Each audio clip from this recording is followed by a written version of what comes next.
Hello everyone, it's me, Aaron, Professor Thorgy, your guide to all things geeky, and welcome to another episode of Comic Class, the show every single week on this channel where we just geek out about comic books. And today, we're taking a look at another Marvel event that recently ended. In fact, this one ended about 3 weeks ago. However, it's one that meant a lot to me and I just haven't had time to talk about it. So I decided, you know what? This week, despite everything else that is going on in the world of comic books, I wanted to finally clear up some time in my schedule to finally discuss it. Also, I just got back from PAX, and there is a massive blizzard going on outside, so I don't really feel like doing a lot of work this week, and you guys have been enjoying me just staying up here and rambling off about these Marvel events, so who am I to argue with you? Let's do it. Today we are talking about Spider-Man, The Clone Conspiracy, Dead No More, or as I like to call it, SMCCDM... Damn it! I almost had that. But okay, this is going to be another one of those rambling videos. It's going to be one of those videos in which I just stand up here with no script and I just give you my open, honest emotions about how I felt about this event. And honestly, with this event, I had a lot of emotions. Because as many of you know, Spider-Man is my favorite superhero of all time. However, what many of you may not know is that back in the 90s, there was an event called the Clone Conspiracy, and I am going to attempt to explain to anyone who doesn't know what the Clone Conspiracy is, what it was in the simplest way possible, a feat never before accomplished. So here goes. Basically, back in the 70s, Spider-Man was cloned when he was back in college. The clone was thought to be dead. But then in the 90s, which in Marvel Comics time is basically just 5 years later, the clone popped back up, said, hey, I've just been cruising around with the name Ben Reilly this whole time. I'm just in town right now. And they did some tests and found out that Ben Reilly was actually the real Spider-Man and Peter Parker had been the clone this whole time. And so it caused all this confusion and people were upset about it. I was not that upset about, simply because, I kid you not, for someone who is a massive Spider-Man fan, this is the most unfortunate way to start reading comics. The very first comic book that I ever walked into my comic book store, picked up, and said, this is why I'm going to start my comic book collection off with, was the issue of Spider-Man where Peter Parker quit being Spider-Man and handed the reins over to Ben Reilly. You heard me correctly. For my very first whole year of reading comics, the Spider-Man that I read about was not Peter Parker, it was Ben Reilly. So when Peter Parker finally returned and they killed off Ben Reilly, I know everyone else out there was applauding and was so happy for Peter to come back, but I was sitting there going, who the hell is this new guy coming in here and trying to take the place of the one true Spider-Man, Ben Reilly? Yes, I was that guy. So I'm approaching this storyline, The Clone Conspiracy, from a very different angle. Because, and this is the point in which we get into full-on spoilers with The Clone Conspiracy, as I said, these are just my emotions as they come to me, just how I felt about this. I'm not going to sum up to you the entire storyline of this, but basically, the storyline behind Clone Conspiracy, Ben Reilly came back. Yay! My very first superhero, he's back! The one who defined my childhood, he has now returned! Hooray! He's a villain. He is a flat-out supervillain at this point, and he tries to destroy the entire world.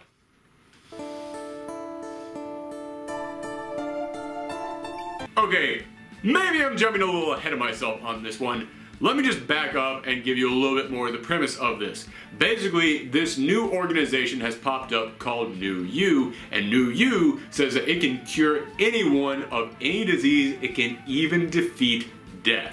And it turns out that New You is actually being run by the Jackal, who doesn't look like his old self. He's not the little green imp that he used to be. No, now he's wearing a nice sleek suit. He's got some weird Egyptian jackal mask on, which I don't know why you would trust anyone running a big billion-dollar corporation who wears a jackal mask at all times, but sure, I'm not gonna question that part. It's the Marvel Universe. There is a guy who rules a country behind an iron mask at all times. I guess this stuff just happens. So anywho, turns out that New You is actually being run by the Jackal, and it's not that they're curing people of diseases, it's that the Jackal has perfected his cloning technology. He has made it so that his cloning technology can reproduce organs that are failing. It can even resurrect people from the smallest scrap of their DNA and bring them back with all of their memories intact, even up to the second of their death. So it is almost like they are fully resurrecting these people. Now Spider-Man is trying to stop him because he knows the Jackal. He knows that the Jackal is an insane lunatic who is only in this for himself and for his own twisted experiments. But the Jackal is acting different this time around. The Jackal now is saying, no, no, no, I've turned legit. I want to actually use this technology to save the whole world. And then eventually, Spider-Man realizes and discovers the Jackal is not the Jackal. The guy behind this Jackal mask running this organization is actually Ben Reilly.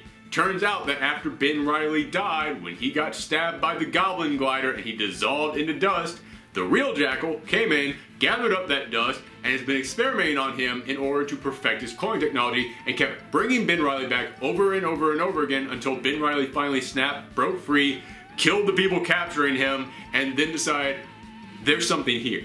There's something to this cloning technology. It actually can work. It actually can do great things, and I have a responsibility to use this technology because I'm Spider-Man, great power, great responsibility, all that stuff. Also, after being killed over and over and over again, being resurrected over and over and over again, I've kind of gone nuts. So I am going to put on the Jackal mask, take over his organization, use it in order to create something amazing. I'm going to defeat death, the one thing that I could never do as Spider-Man.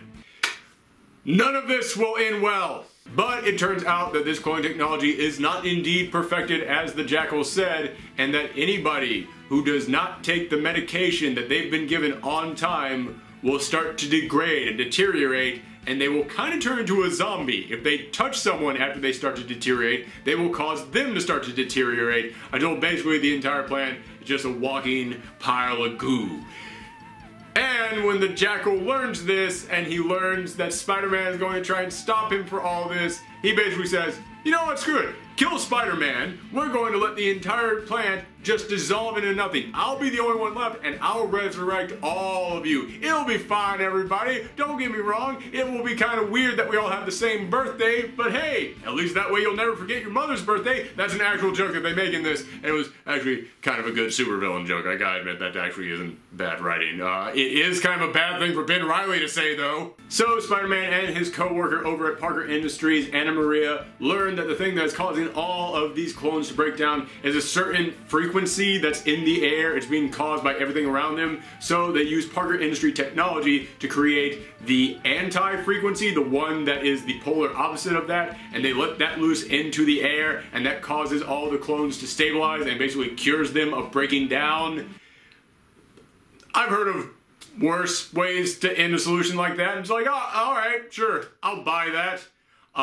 It's not a complete, like, Deus Ex Machina. They had stuff in there setting up, so that's fine. But then basically at the end of it, a couple of the clones do escape, including Ben Reilly, who is going to return to being the Scarlet Spider, but now he's, you know, crazy. So, yeah, that's how this all ended. As you can tell, I have some mixed feelings about this. On the one hand, just judging this solely by the quality of the storyline, it's not bad.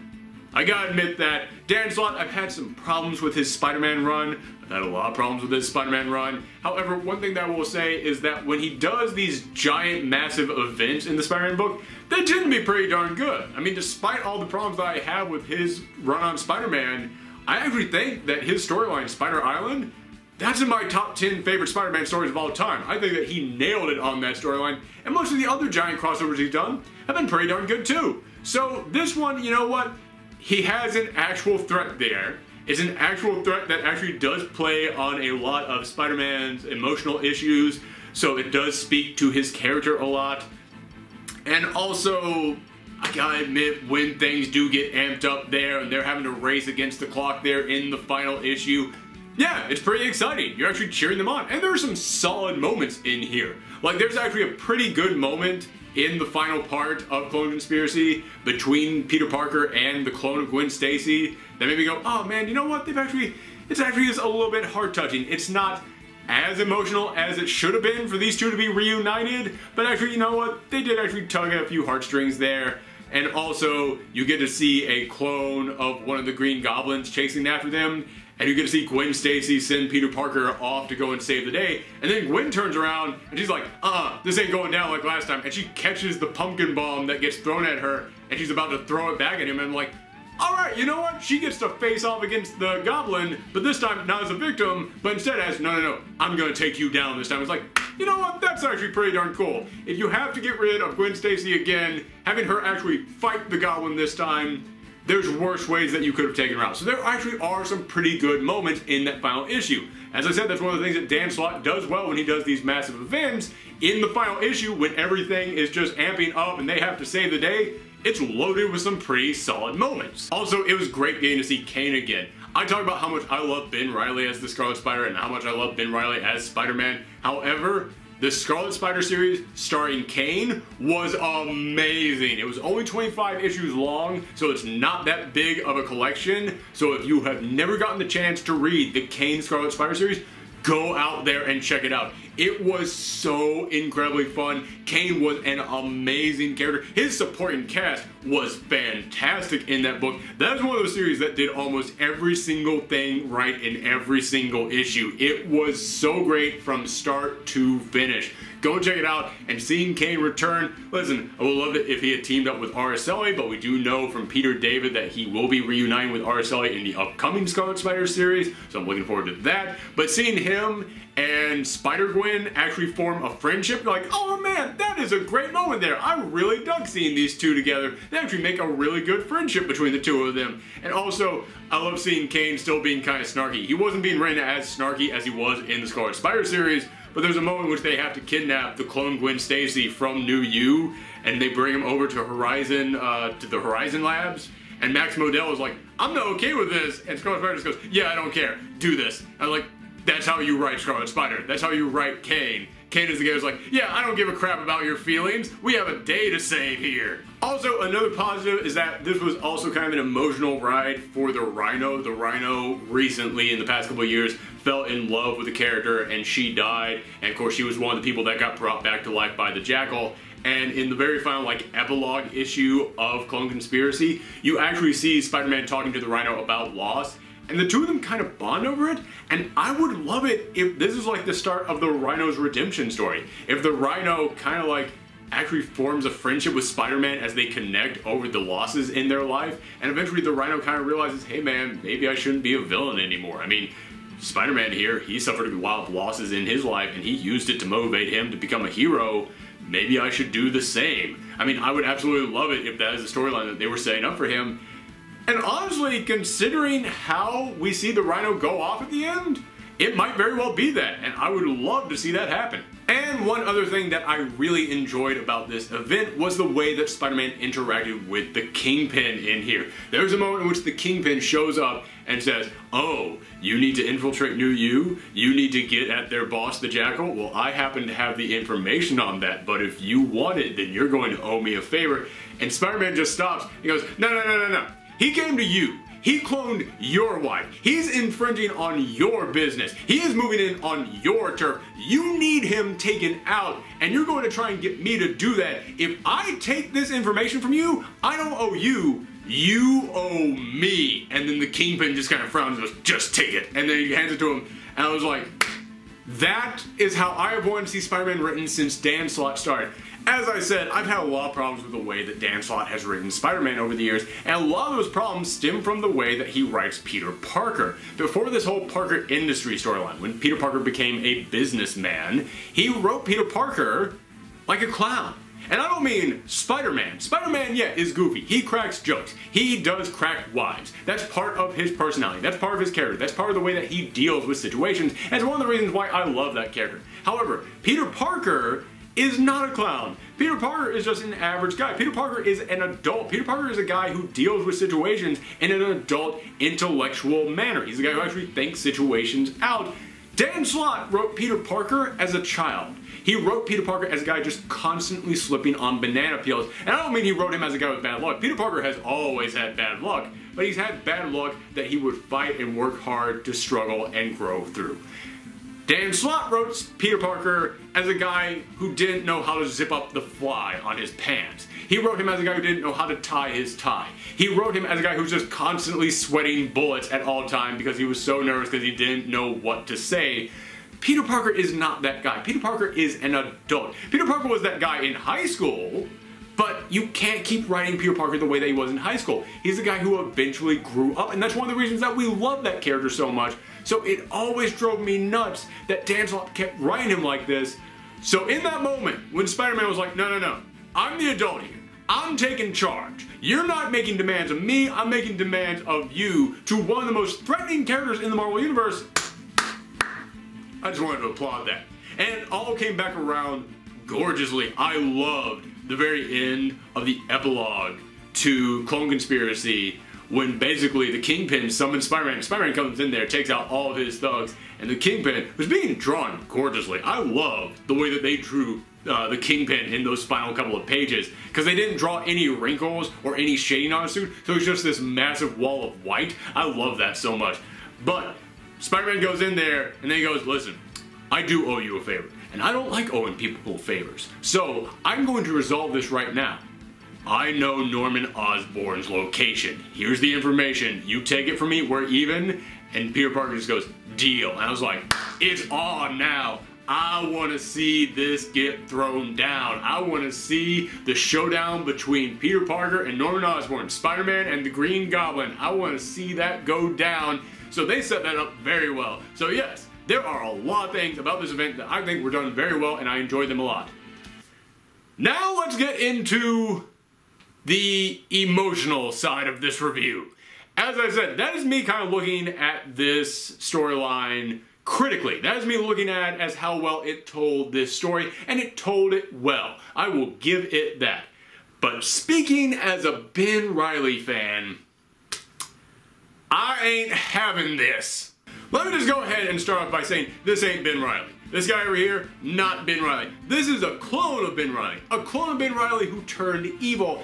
And I have to keep thinking of him as a clone of Ben Reilly for two reasons. One, it's because I love that character. That character, as I said, was my first Spider-Man. It was my first superhero. So I don't want to see him turn evil. I can't even look at the guy who I grew up with and imagine him turning into this guy, no matter what happens. That is crazy to me to think that he would end up in that situation. So it's just something that I can't comprehend. I have to think of him as a clone that just something went wrong with him when he was made from Ben Reilly's remains. The other reason why I don't want to think of him as Ben Reilly is because if I think of him as Ben Reilly, then that means that this whole new you cloning technology actually is capable of resurrecting people from the dead. And if they're actually capable of resurrecting people from the dead, then that means that their cloning technology not only fully duplicates their body, it also duplicates their soul. And yeah, when I get into that, it becomes this whole weird, like, spiritual journey that I have to go on to questions like, well, what exactly is a soul? And that's something that I don't want a Spider-Man comic to make me think, alright? That just seems way too heavy for this kind of series. And also, if it is actually bringing them back to life, then that means that Dan Slott in this storyline broke the second biggest rule when it comes to Spider-Man, which is don't bring Gwen Stacy back to life. That and Uncle Ben are the two biggest rules of Spider-Man. Don't bring either of them back to life. And they stopped short of Uncle Ben, but it's like, yeah, if these actually are them and you actually are bringing them back to life, man, then you're now getting into that you shouldn't have gone that far territory with the Spider-Man story. You should not bring Gwen Stacy back to life, especially if you're just going to kill her all over again. That is, if you killed her all over again. You see, when it comes to comics, I live by one simple rule, which is that if you don't see them die, it doesn't mean anything. And granted, of course, it's comic books, so even that first rule doesn't necessarily apply at all times. However, most of the clones that were created by the Jackal ended up dissolving into a pile of dust. But some of the other ones were spared and saved by Anna Maria's reverse frequency, hitting them in time to rejuvenate their bodies. Now, when Gwen Stacy and Spider-Man got separated, we saw Gwen Stacy facing off with the goblins, and then that was it. We didn't see what happened next. But then Peter Parker went back to her after they uploaded that reverse frequency, and he found a pile of dust with her jacket. Am I the only person out there who isn't buying that for a second? Am I the only person out there who thinks, yeah, you specifically cut away, you did not show her dissolving away, you didn't give her like a final line, you didn't give her like a final moment with Peter as she dissolved away or something like that? There is no way I am honestly believing 100% that she's gone. I seriously think that Dan Slott's like, oh, she'll return. I'm keeping this one tucked away in my back pocket. Yeah, there will be a storyline later on, 5 years down the road, because I'm never leaving this book ever, ever, ever, in which I'm going to have that clone come back, and I'm going to have a big storyline about the return of Gwen Stacy, because I'm the greatest writer to ever write Spider-Man, so if anybody's going to bring Gwen Stacy back, it's me. That's another thing that's always kind of been my problem with Dan Slott, is that he's kind of approaching Spider-Man with a swing for the fences mentality, and don't get me wrong, that's a very healthy mentality to have. If you were going to write a series, you absolutely should swing for the fences. You absolutely should go, I'm going to try and write the best darn stories that I possibly can with these characters. However, he almost seems to be believing like he's the only one who can approach some of these issues that never ever should be touched. There are some things that should never ever be touched, and the resurrection of Gwen Stacy is one of them, and I'm really worried that Dan Slott might be coming in there and being like, yeah, but that rule doesn't apply to me because I know what I'm doing. Not always, man. Sometimes you're really good, sometimes you're not. That's not the batting average that I want to see swing for the fences on this one. And as I said, even if you had a perfect 1,000 batting average, even if you were constantly knocking them out of the park, I would still be really damn nervous about the idea of you resurrecting Gwen Stacy for good, or at least for some big storyline coming up later on down the road, because as I said, that's one of the rules. One of the rules is you don't bring her back. We now have Spider-Gwen over there in her own alternate reality. Kudos to you on that. That's great. I am glad that we are keeping her around. However, yeah man, the actual original Gwen Stacy, that's gone. That is an important thing to have never return. That is one of those things that you never touch. I don't want you touching this. And speaking of things that you should never ever have return, Dr. Octopus. Now, I was not the biggest fan of Superior Spider-Man. I thought it was okay. It had some good stuff, it had some bad stuff. I do not agree with all those people out there who's like, oh, this is one of the best Spider-Man storylines of all time. I don't even think it's close, man. However, I do think it had some good qualities to it, and one of those good qualities is that it was Dr. Octopus's swan song. This is one of Spider-Man's biggest enemies, and you gave him an appropriate send-off. You gave him a send-off that really spoke to his character and showed some great character growth. However, in this storyline, he gets resurrected. He gets resurrected, he has all of his memories back, he is Doc Ock in his old Doc Ock body. There's a moment in which he is facing off with the Jackal as their bodies are dissolving, but then the Jackal goes, well, this body's dissolving, good thing I made this perfect clone. A clone you could call superior if you would. It won't dissolve at all, it's me at the height of my powers. And then he's about to transfer his brain into it, then Doc Ock knocks him out, and when he comes back to, he finds that Doc Ock has dissolved, and the clone superior body is gone.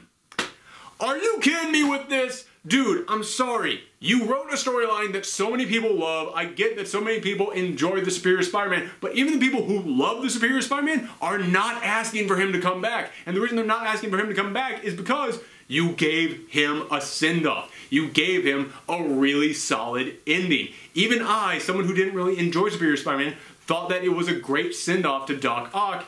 And now not only are you bringing Doc Ock back, you're bringing him back as Superior Spider-Man in a clone body of Peter Parker, aka Ben Reilly, that is now better than all the other clones. So in other words, he'll have an even bigger superiority complex, basically just so that you can bring back Superior Spider-Man. Dude, you did something that nobody else thought was possible of doing, and you were praised for it. People really enjoyed it. Kudos to you on that. However, name me one time in the history of comics when someone did something incredibly crazy that nobody said would work, they succeeded at it, and then they decided, I'm gonna go back one more time, and that ended up working out. You can't double dip on this one. It's almost like, well... You double dipped the chip. Double dipped? What are you talking about? You dipped the chip, you took a bite, and you dipped again. Dan, I'm begging you. Don't stick your whole mouth back into this dip. But okay, I touched on this briefly, but let me just end by talking again about Ben Reilly and about his new status quo in the Marvel Universe and what this means to me, a Ben Reilly fan. It hurts. Yeah, I'm not enjoying it. Listen, as I said, when I grew up, that was my very first superhero. And then after I was reading him, I went back into the old back issue section at my local comic store and I discovered the New Warriors. And they became my teenage superhero team back when I was a teenager. And I was loving both of them. They were my two favorite things about the Marvel Universe and about comics when I was growing up. And now the New Warriors are forever going to be known as those guys who blew up Stamford, Connecticut. And Ben Reilly is now a supervillain running around, murdering people, stealing cash, trying to take over the world with his cloning technology. You know, you constantly hear people in this industry, in the geek mentality, talking about, oh, they ruined my childhood. I hate that expression. I do. Because if your childhood hangs squarely on one thing, that wasn't a very big childhood. I mean, you should really have experienced more. And I did experience more. My entire childhood was not defined by those two people, by Scarlet Spider and the New Warriors. And also, listen, even if it was, I would still have those memories. I would still have those things that I loved growing up. I could still go back and revisit them from time to time. However, if I was ever to use the phrase ruin my childhood, it would be talking about how they've treated the New Warriors and the Scarlet Spider. It's like, yep, you took the two things I really loved from my childhood of Marvel Comics and you've kind of just flushed them right down the toilet. Again, I'm not going to actually use that expression, but this is the closest I will ever get to using it. It's like, alright, yep, okay, I almost understand why someone would say something like that. It hurts, it does. This is my nostalgia just being stepped on at the moment, but as I said, I do not look at this new guy as Scarlet Spider. I do not look at him as Ben Reilly. He's an evil clone of him. I look at him the exact same way that I looked at Superior Spider-Man as Spider-Man. Yeah, it is damaging to that character. It is damaging to his legacy. It's damaging to the character that I fell in love with. However, it's not that character. It's someone new going around using his name with his face. It's not the same guy that I grew up with. And the fact that, as I said, it was cloned from his remains makes it a little bit easier for me to separate from him. It's not like they revealed, oh yeah, he was still alive this whole time. That whole dissolve into a pile of dust, that was a Mysterio trick, and he was actually still alive this whole time, and now he's turned into a supervillain. No. The Ben Reilly that I knew, he died saving Peter Parker's life, dissolved into a pile of dust. R.I.P. Ben, we will miss you forever. This new guy, it is now a supervillain going around with the name and face of Ben Reilly. Although it is a moldy face, that is a question that I had. Why on earth is it that all the other clones who survived, they got restored completely to being their old selves, but Ben Reilly and Kane are still all moldy and zombie looking? They look like Deadpool's cousin? Why is that? I don't understand. So, I will admit, I was really looking forward to the idea of having a Ben Reilly Scarlet Spider series all over again, but now that I know this won't really be a Ben Reilly Scarlet Spider series, and more of a Superior Scarlet Spider series, my enthusiasm has dropped. However, it is still going to be written by Peter David, and Peter David is one of those guys who, yeah, from time to time he might have an issue fall flat, but if you look at the entire scope and the entire length of his run on a book, he always puts out really solid stuff. So I am excited to see what he does with this character, and even if I am disappointed by what they've done to Ben Reilly, this new Scarlet Spider series is going to see the return of Kane and Araceli, his weird little quirky sidekick. The two of them are going to be reunited, so if nothing else, that gives me a reason to be excited. And if this whole event leads to anything positive, I hope is people going back to their local comic book store and looking up some of those Kane Scarlet Spider series, because gosh darn it, they were good. In fact, I think they're actually all free right now on the Marvel Unlimited app, so if you have that, go and check them out. They were so freaking good. If that is the one piece of advice that you take away from me through all of this weird, crazy rambling that I did today, it's read the Kane Scarlet Spider series. Thank you guys for tuning in. If you want to see more comic book videos, we do them all throughout the week. And then on the weekends, we do other geeky stuff like video game and movie reviews. So, thank you guys for tuning in. Come back next time. Bye.